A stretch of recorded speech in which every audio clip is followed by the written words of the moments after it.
Chapter है आपका average. Average में से आपके बहुत सारे प्रश्न ऐसे होते हैं जो आपके नवोदय में या आपका जो सैनिक स्कूल का पेपर होता है क्लास 6 के लिए, 9th के लिए, और भी बहुत सारे कॉम्पिटेटिव एग्जाम है जिसमें आपके जो टेट है, सीट है, उसमें भी आपसे पूछ सकता है। तो ये बहुत ही इंपॉर्टेंट टॉपिक है, यहाँ से आपका प्रश्न बन सकता है। और ऐसा नहीं कि यहाँ से प्रश्न पूछा नहीं जा सकता, यहाँ से आपका 9, 10 में पूछा जा सकता है, ये आपका सिलेबस में होता है। ठीक है, पहला जैसे सवाल दिया है, औसत हमें निकालना। औसत मतलब जो समांतर माध्य आपका होता है, जैसे हाई स्कूल में जो समांतर माध्य है उसमें भी आपका ऐसा इस प्रकार का प्रश्न पूछा जा सकता है ऑब्जेक्टिव में। ठीक है, या फिर 2 नंबर में आपका इस प्रकार से प्रश्न पूछ सकता है। समांतर माध्य को हम लोग औसत के लिए लगाते हैं। ठीक है, यहाँ पे औसत लिखा है, वहाँ से आज पूछ लेगा कि समांतर माध्य ज्ञात कीजिए इतनी संख्याओं का। तो औसत बराबर क्या होता है? औसत होता है पदों का योग बटे पदों की संख्या। ठीक है, जैसे पहला सवाल है 4 संख्याओं का औसत 7 है, ये 3 संख्याओं का योग 20 है, तो चौथी संख्या क्या होगी? मतलब 4 संख्याओं का औसत हमें 7 दे रखा है और 4 संख्याओं का योग कितना हो जाएगा? 4 × 7, क्योंकि 4 संख्याएं हैं और औसत कितना है? 7, 7 × 28, और 3 संख्याओं का योग हमें दे रखा है सवाल में। 3 संख्याओं का योग कितना है? 20 है। चौथी संख्या हमें निकालनी है, तो चौथी संख्या निकालने के लिए 4 संख्याओं का योग निकाल लिया और 3 संख्याओं का योग दिया था, तो 28 - 8, चौथी संख्या क्या हो जाएगी?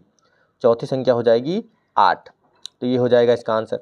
अगला सवाल दिया, ये बहुत ही इंपॉर्टेंट है, जो आपके नवोदय एग्जाम के लिए जो दिसंबर में क्लास 6 के लिए होना, उसके लिए बहुत इंपॉर्टेंट है। प्रथम 5 सम संख्याओं का औसत ज्ञात कीजिए। प्रथम 5 सम संख्याएं, तो सम संख्याएं आपको पता होगा क्या होती हैं? जो 2 से कैंसिल हो जाती हैं, दो से कट जाती हैं, भाज्य हो जाती हैं। जैसे 2, 4, 6, 8, 10।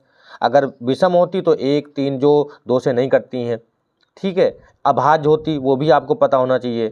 तो प्रथम 5 कौन से होंगे? 2 हो जाएगा, 4 हो जाएगा, 6, 8, 10। अभी आपने फार्मूला पढ़ा था औसत क्या होता है। जैसे अब यहाँ पे जैसे है, इनका अगर समांतर माध्य पूछता तब भी तो यही फार्मूला लगाते ना भाई, यही फार्मूला लगेगा। 2 + 4 + 6 + 8 + 10 बटे में संख्याएं कितनी हैं? 1, 2, 3, 4, 5, 5 संख्याएं हैं, 5। अगर विषम संख्याएं पूछता तो विषम संख्याएं जोड़ के बटे में वही जितनी संख्याएं 5 हैं या 6 हैं तो जोड़ लेंगे। 4, 2, 6, 6, 12, 8, 20, 30, 30 बटे में 5, 5 का 30। तो इसका आंसर कितना आ जाएगा? इसका आंसर हो जाएगा 6। इसका आंसर कितना आ गया? इसका आंसर आ गया भाई 6। अगला सवाल देखते हैं। अगला सवाल ये दिया है, प्रथम 5 अभाज्य संख्याओं का औसत। अभाज्य संख्याएं मतलब प्राइम नंबर। ठीक है, विषम संख्या आपको पता है 2 से नहीं करती हैं, सम संख्या भी आपने लगाया। अभाज्य संख्या क्या होती हैं?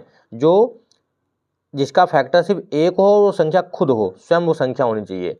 ठीक है, जैसे 2 है, 3 है, 5 है, 7 है, 11 है। ठीक है, तो ये हो गई क्या?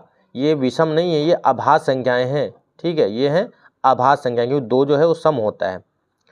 तो औसत इसका निकालेंगे, 5 संख्याएं इनको जोड़ेंगे बटे में 5, 2 + 3 + 5 + 7 + 11 बटे 5 जोड़ेंगे। 5, 5, 10, 17, 11, 28, 28 बटे 5 भाग करेंगे इसको। 5 × 25, 3 बचा, पॉइंट लगाया, 30 हो गया। 5 × 30, 5.6। इसका आंसर कितना आ गया? 5.6 आ गया इसका आंसर।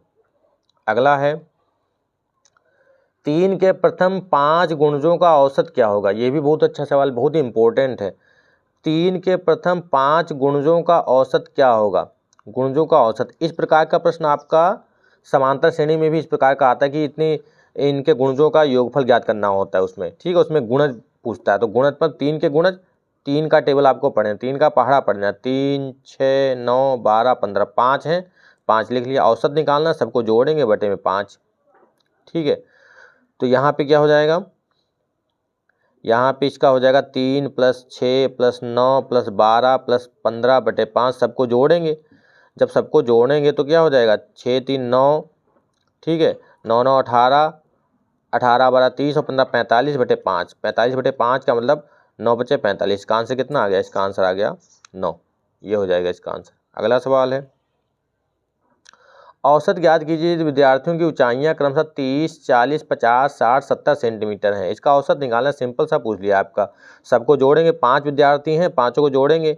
30 + 40 + 50 + 60 + 70, तो सबको जोड़ेंगे तो कितना हो जाएगा? सबको जब जोड़ रहे हैं तो हो जाएगा 250, 250 हो जाएगा। बटे में 5 हैं तो बटे में 5, 5 से भाग करेंगे, 50 आ जाएगा। औसत कितना हो जाएगा? 50 सेंटीमीटर इसका औसत हो जाएगा। तो ये जो सवाल थे ये औसत के थे, एवरेज के। ठीक है, सभी अलग अलग प्रकार के सवाल थे, इंपॉर्टेंट सवाल हैं।